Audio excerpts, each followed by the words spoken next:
welcome back to episode 148 of Talkoffamepod podcast with your host, Kylie Montigney. On today's episode, we are joined by Susie Evans. She's a destination videographer. Thanks so much for joining, Susie. I'm super excited to chat with you today. Thank you for having me. I'm excited to be here. Thank you so much. So videography has been a passion of yours since an early age. Like, how did you find that passion exactly? I think it just started out as a young kid. I was probably in middle school when I started making home videos with my parents' camcorders, and I would make my friends act in little films and skits and stuff like that. And I've always just loved entertainment in general. When I was a really little kid, I wanted to be an actress, but then as soon as I would get on stage, I would get horrible stage fright. So I kind of learned at an early age that I wasn't really meant to be like a performer, even though I always enjoyed it and I tried to do it for a long time. I just didn't have that natural, like I wasn't comfortable in front of a camera or on stage. And so I found my love for production behind the scenes. I worked in a theater in college, and I did a ton of like stage work behind the scenes. And then I worked in the TV studio in college, and it just kind of like evolved over the years from just enjoying entertainment and then realizing I can still be a part of it without having to be a performer. Like since you like entertainment, like what do you have a favorite movie or show? Because I'm such a entertainment geek as well, so I'm kind of curious and seeing what is like your favorite movie or something entertainment. Yeah, so my favorite show is definitely New Girl. I always joke for being like I was a film major in college, and I always joke I'm like for being a film major, like my taste in films and movies is not eloquent or advanced. Like I very much just love like comedies, rom-coms. Mhm. When I was growing up, I loved like Saturday Night Live, Mad TV. I loved anything that was like a skit, like improv shows. And Whose Line Is It Anyways? I loved anything that was just like off the cuff, funny humor. So yeah, I would say like I don't know that I don't watch a lot of TV or even movies as much these days. I like documentaries when I can fit them in, but I think I'm a sucker for a good comedy. Like have you ever seen the TV show Friends? Yeah, I love Friends. Yeah, such a funny show. I was like, oh, she looks funny. I was like, that's probably a good show for you to watch and feel like comedy. Yes, yeah, I love Friends. Like stuff like that where it's just like good, lighthearted, and relatable to real life. Like Friends is just like one of my favorite shows ever. I literally was just watching it before I even hopped on to this interview. To be honest Nice. with you, it's always like a hilarious thing to watch, like when you need a laugh or something. Love that. That's so good. I love that. Like how like because I know like different videographers have a story to tell and stuff, like having different backgrounds and what they want to do. Like how do you like, use like your work in videography or anything like that to tell a story? So I think I think in general, media is so powerful. When I was doing Miss Virginia, my platform was Media That Matters. So I would try to use social media with intention. I would try to create video projects with intention where I would interview people and talk to people that have interesting stories or are doing really positive things in the community. Um, so I think that video and storytelling obviously go hand in hand. So yeah, I think that for me, I like to do things where I sit down with somebody and ask them questions and get to know them and really give them a chance to speak about their experience. And then if I've got the ability, it's really cool to shoot like B-roll and footage of them doing what it is they're passionate about and then overlay that so it kind of fits in the pieces of the story that aren't verbally spoken. Like I know like with different like would you like if you were like a videographer, would you ever consider like being a journalist or a podcast or any of those things? Because I know you Yeah. like to interview a bunch of people, like ask some questions. Like I'm the same talk like I'm the person that asks too many questions in every situation. That's good. That's a good way to be. At least I think so. But yeah, I always thought journalism was so interesting. I thought I was going to do journalism for a long time. I even still think it's a possibility in my career. Like, always admired Vice News, and they have really cool shorts and video projects as well. So who knows? Maybe someday I'll be a journalist at Vice or somewhere else. You definitely should. I kind of like see you as like a journalist type of Ooh, person.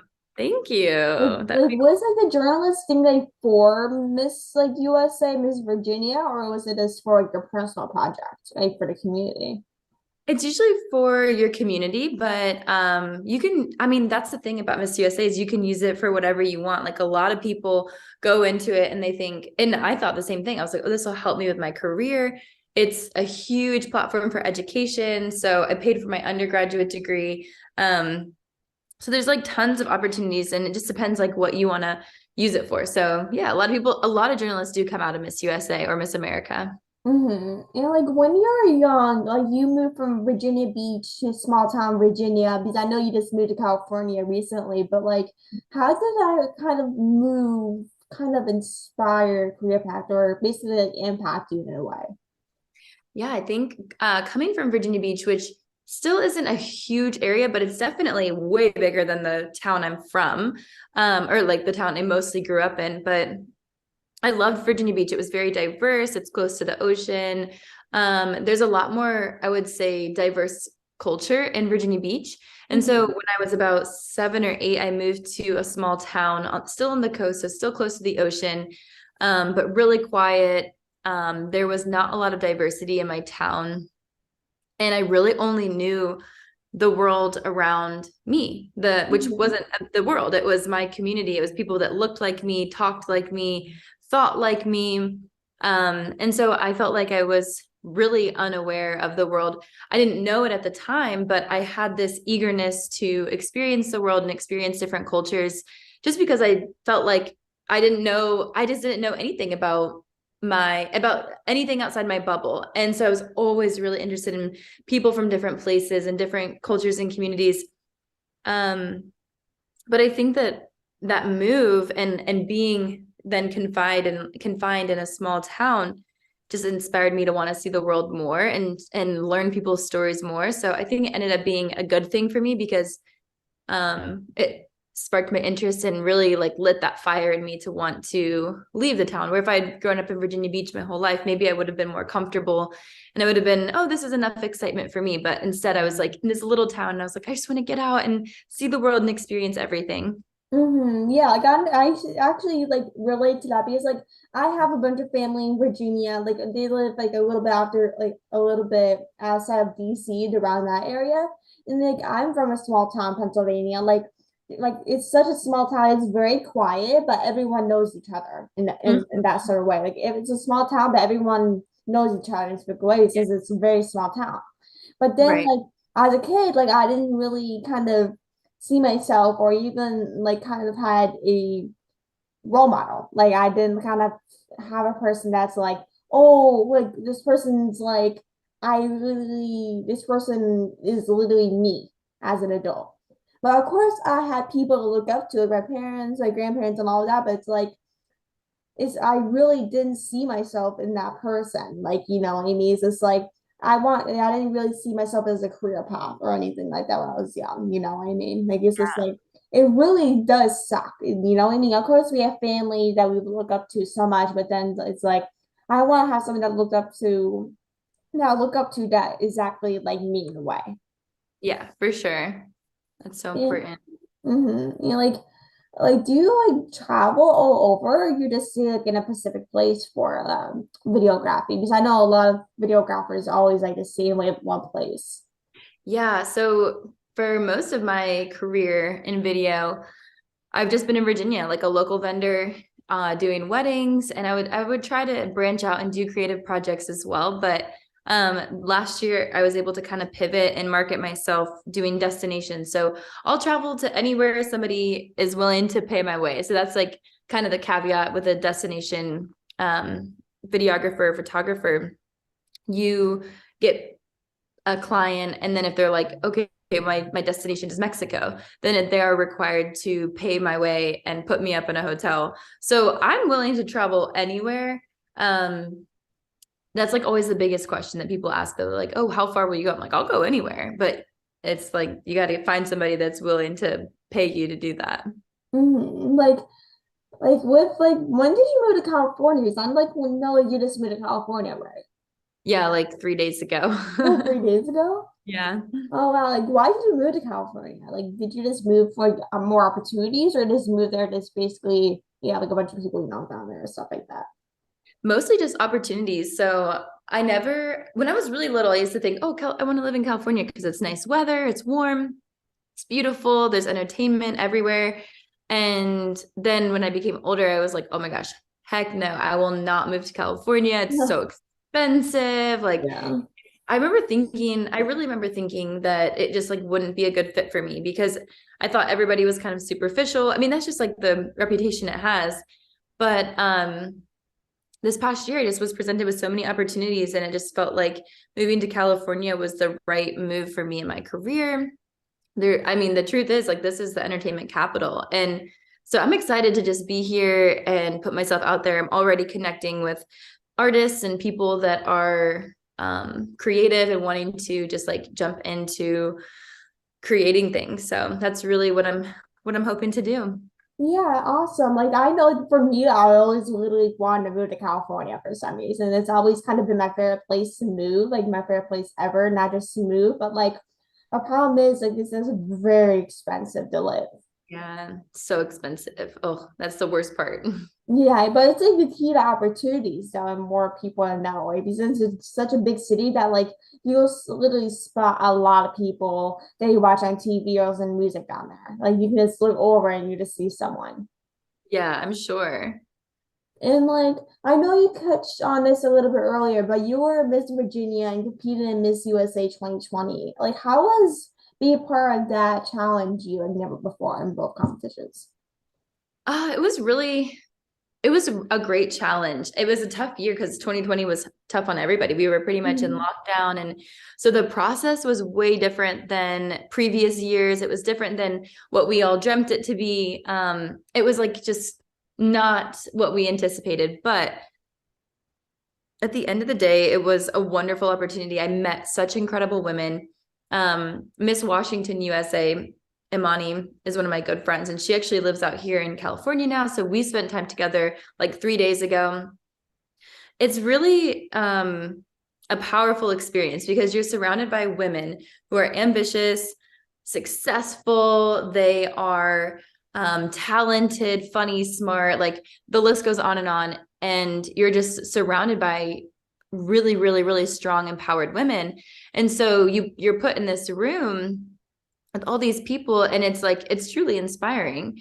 And I think going through Miss USA in 2020 in itself was just a really tough year for me, like personally. I had a lot of family stuff going on. And so by the end of it, I just was like grateful to have had the experience. And it certainly challenged me in a way that I hadn't been challenged before, but it was mostly because I felt like I was really on my own. I only had myself to rely on, and I just had to, power through a really challenging experience and ended up walking away with some amazing new friends. Like, was like everything virtual or was it like in person, like due to the pandemic? Because I know like everything like shut down due to pandemic and stuff like that. Surprisingly, they were able to pull it off in person. It was at the end of the year. It was supposed to be in May, and then it got pushed to November because everyone just kept thinking, "Oh, 2 more weeks, 2 more weeks." But Yeah. then they decided on November, I believe, and then we had to show up in Memphis, Tennessee. So I actually drove from Virginia, which was like a 16-hour drive, Hmm. and yeah, ended up in Memphis, Tennessee, and then we had to quarantine in a hotel room. And then after the quarantine period, we had to stay in groups of 10 for COVID reasons. So it was like very regulated. That's why it wasn't really like the experience that I kind of dreamt of or imagined, but it was like a COVID version of it. But I am glad we were able to do it in person and rather than virtually. Like, how did you like Memphis? Like, I always like wanted to go to Memphis and stuff. So I'm kind of curious. I'm like, how did you like it? It's amazing. It's such a historic town. We were able to tour the Civil Rights Museum. So it was just a very powerful city. There's like so much history there. And I learned a lot while I was there too. I was really just impressed with the city. It's beautiful, it's diverse, it's interesting. There's like so much culture. Yeah, it was a great, great city. I would recommend it to anybody that wants to learn more about American history and culture. Yeah, like Memphis is such like a big kind of like town or city, whatever you want to call it, for like kind of diverse or kind of like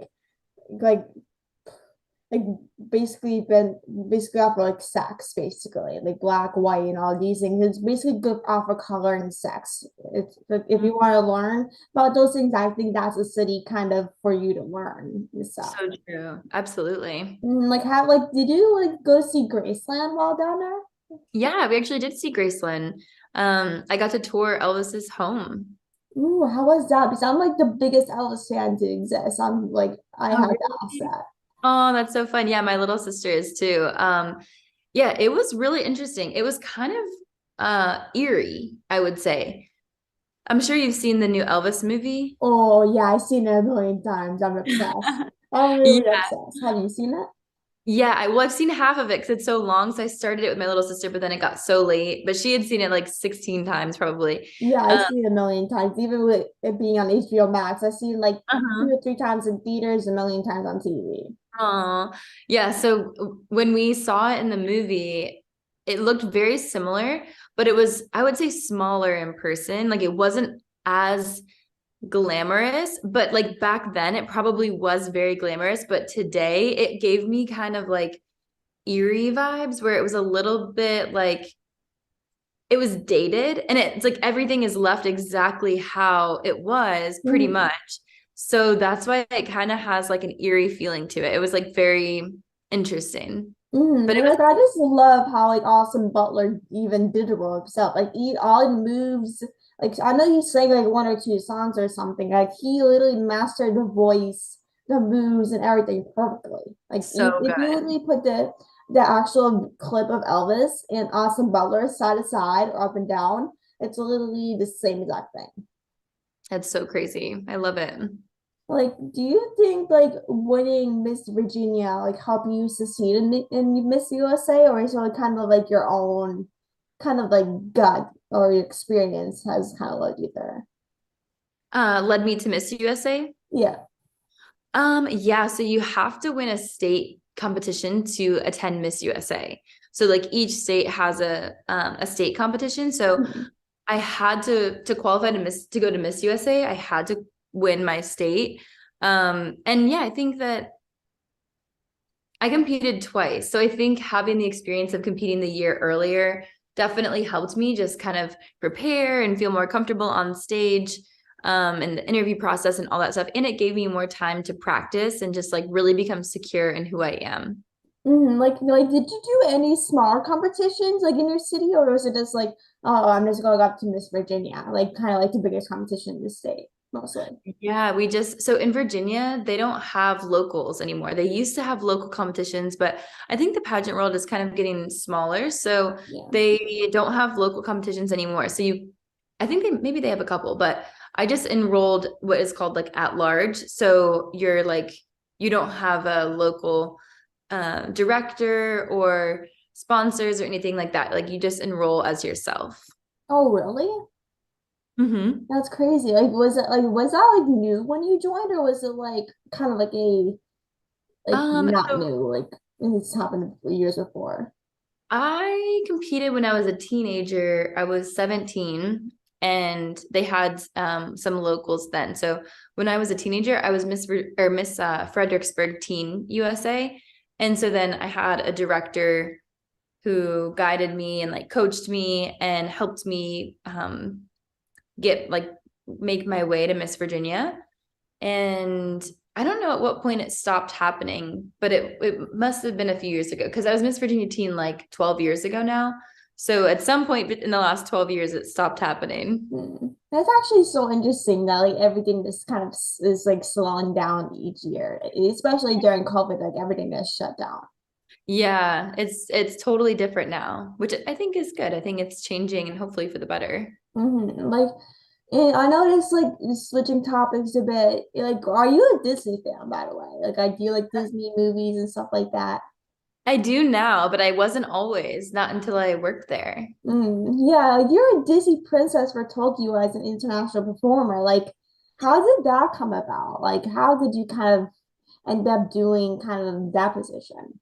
So it was totally random, but like I had mentioned earlier, I always loved production and theater and stuff like that. And in college, I started out as a double major in film and musical theater, but then I had a really bad experience my freshman year where I got terrible stage fright and I forgot like all my lines for a monologue in front of my whole class. And I was like so embarrassed. And I hate to admit it, but I quit after that. I was like, I don't want to do this anymore. I've tried for years. I'm not meant to be a performer. I'm not meant to be on stage. I just don't have what it takes. But I would not secretly, but I took private voice lessons through my college just for like extra.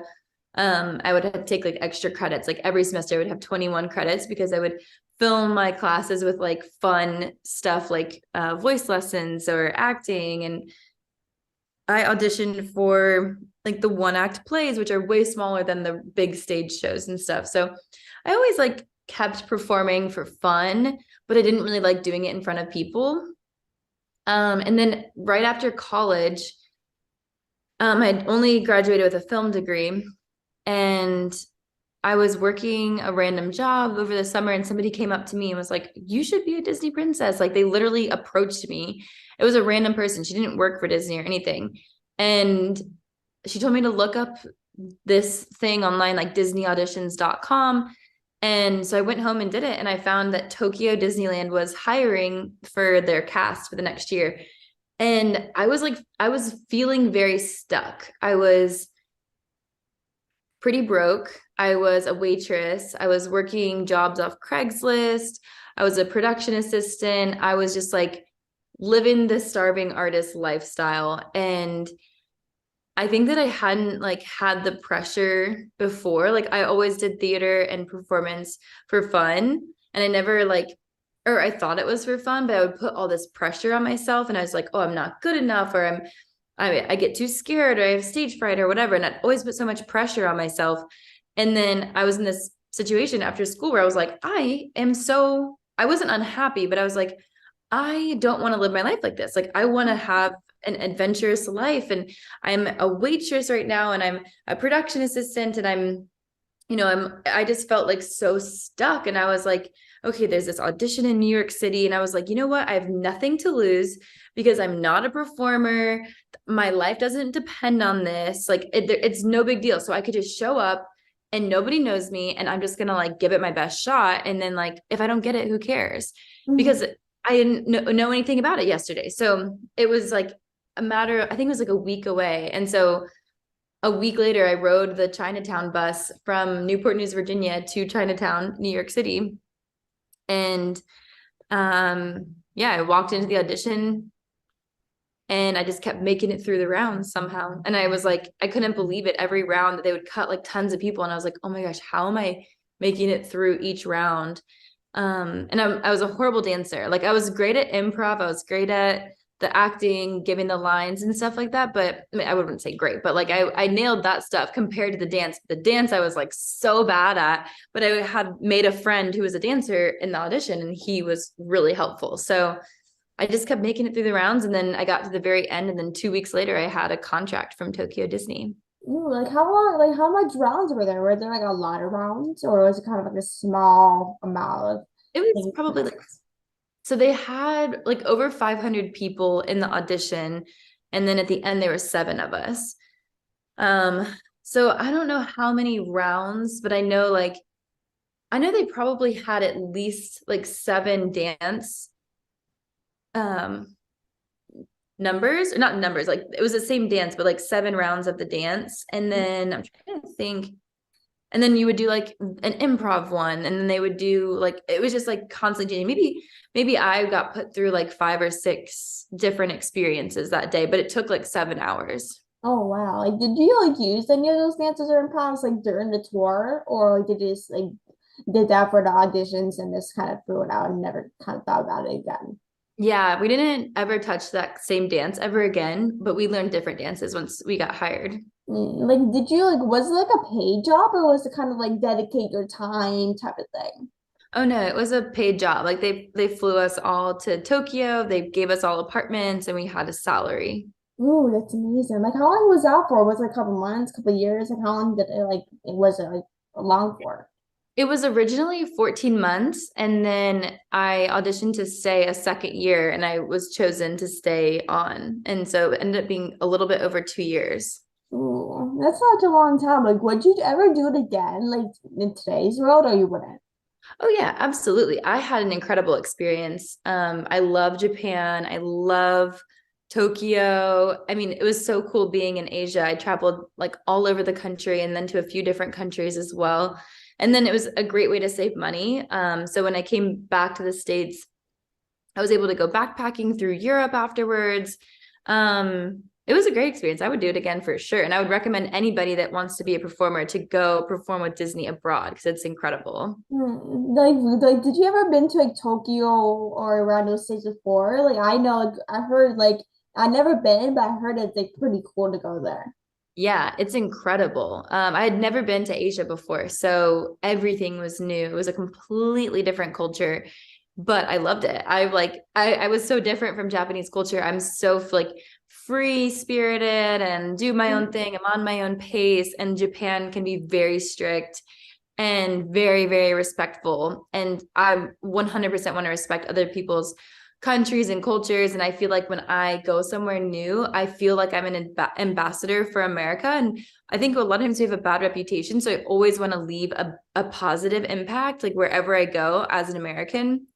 And so I really embraced their culture. And to be honest, I think it made me a better person. I think it gave me structure and it forced me to understand and respect people's time better. I think that it changed me for the better in so many ways. Like, what was like your favorite part about that experience? Like through like the 2 years you've been doing basically like improv and that like and stuff like that. Like, what was like your favorite experience traveling and meeting people from different Mhm. countries, not just the United States? Is obviously like different countries are similar and different from the United States because the United States is such a big country that like all you know is the United States, especially if you lived in the United States your whole life. Yeah. Oh, it was I think that was the best part was meeting people from all over. And even our cast at Disney, we were from all over, people from Portugal, France, England, Australia, New Zealand, South America, the United States, obviously different parts of the States. Like there was so much different mixed into our cast. And then obviously being in Japan, I think the probably like my favorite experience was when I think it was Osaka. I went to Osaka and it was like maybe a month into living there. And so I didn't speak Japanese. I was just like very new to Japanese culture. And I was like trying to find a shrine on my map. And I was walking through the streets of Osaka by myself and a couple, like an older couple, probably 80 or 90 years old. They looked really, really old to me. And I was like obviously lost. And they come up to me and they're speaking Japanese. And I'm like, oh my gosh, sumimasen, ego onegaishimasu. Like I was like, oh, I only speak English. I'm so sorry. And they were like looking at my map and they were like, okay, come with us, come with us. And I was like, okay. So I start walking with them. And then they ended up taking like an hour out of their day and they walked me to this shrine and they walked me through the shrine and they explained to me the different things and they didn't speak English very well but they were trying very hard and they were using a translator on their phone but they literally took an hour out of their day to like show me something in their hometown and they just did it from the kindness of their heart and that kind of thing happens a lot in Japan. Like Japanese people are so wonderful and helpful and respectful, um and they want to be like good ambassadors of their country, and I think that was something that so early on inspired me to also want to be a good ambassador for my country. So I would say that was probably one of my most impactful experiences when I was there. That sounds like so sweet. Is that like when you like older people don't even know like your language, like Japanese and English are so like different. Like they're different languages and it's hard to like understand. But then like when people like come up to you like that are much older, like kind of like your grandparents' ages or whatever, great grandparents, it's honestly kind of the best feeling that like they kind of take you under the wing, even though they don't know you or they never Yeah. met you. They're just like, oh, come with me, like I'll Mhm. take you like wherever you need to go, even though I don't understand you. Like that's honestly the sweetest thing. It was so cool. Yeah, it was definitely a very eye-opening experience. And the last thing I have for you is what is some advice for like videographers? I would say the biggest piece of advice is just to get out there and make stuff. I think, I mean, I studied film in college and then I would take my camera out occasionally, but like I didn't make films or anything for years. I didn't make projects for a long time. I would take pictures and I would occasionally take a video here and there, but I think I thought I had to work for a big corporation or a production company. And I think that I had this idea of what it was going to be like to be a videographer. And that was obviously like 10 years ago no, 8 years ago when I finished college.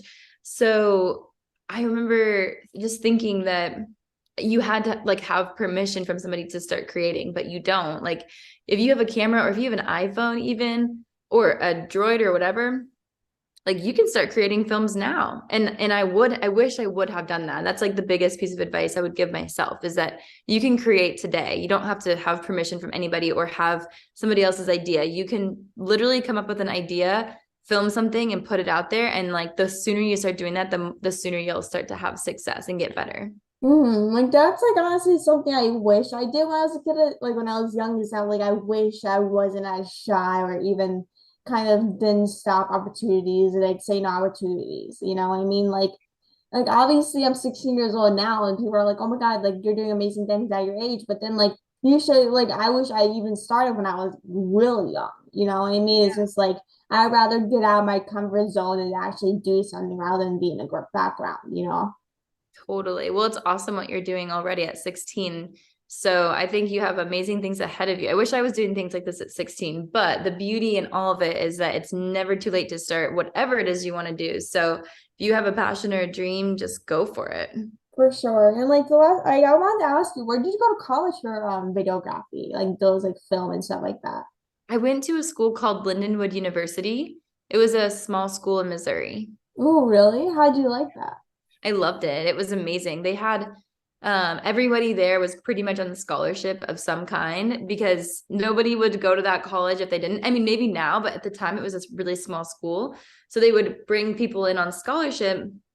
And so I met people from all over the world. We had Olympians from like Egypt, Peru, Ecuador.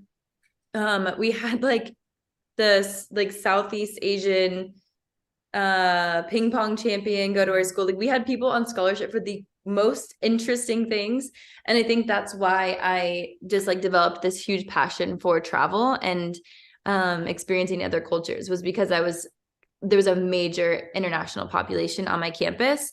So I think that it shaped me in a really, really interesting way. Even for me, like it's just like I'm like at 16 years old, I'm literally the biggest travel person you'll probably ever meet in your life. Like any opportunity I'll get to travel, whether it's like the States in the US or go to a different country or something, or go for a day trip to like a city or something, I'll definitely take it. Like I'm mostly Good for like a you. person that's really open to anything that involves like travel or fun or just like different experiences. Nice. That's awesome. Yeah, that's a great way to be. And I want to thank you so much for basically taking the time to come on the podcast. I love chatting with you. I really appreciate you taking the time and everything. Like, where can people follow you on social media if they want to connect with you? Yeah, so you can follow me at Susie was like on TikTok or Susie C. Evans on Instagram. You can go to my blog, susiewasLike.com, or on YouTube, Susie was like. Awesome. Everyone go connect with her and huge thank you for coming on. I really appreciate Yeah. it. And Thank you well, for I having. love chatting with you. Yes, me too. Thank you so much. Of course, we'll definitely connect again soon. Thanks so much. Yeah. Yeah. Bye.